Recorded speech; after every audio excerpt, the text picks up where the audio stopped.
L'éternelle flamme n'est pas près de s'éteindre.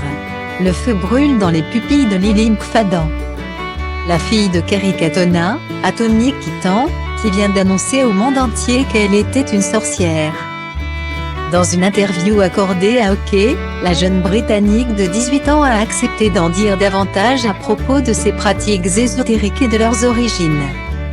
Je me souviens que je suis allée dans la forêt et je me suis perdue dans un passage que je n'avais jamais vu auparavant. Explique-t-elle. Et il y avait un arbre avec une petite trace de brûlure sur le tronc. C'était un symbole païen. J'ai fait quelques recherches et je suis tombée sur la Wicca. Guillemets. Bien sûr, la Wicca ne se résume pas qu'à ses affinités avec l'art de la magie.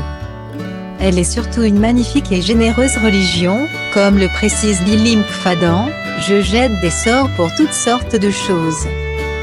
Pour mon propre développement personnel, pour une bonne nuit de sommeil, pour protéger ma famille.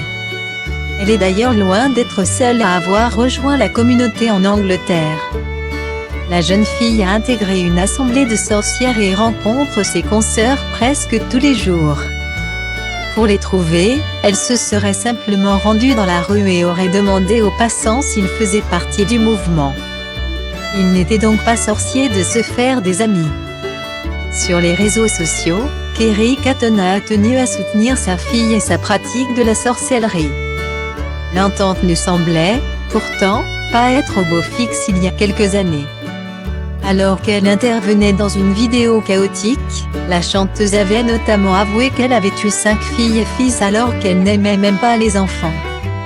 Elle se payait, au passage, le père de ses 2 aînés, Brian McFadden, qui faisait partie des Westcliff de son côté.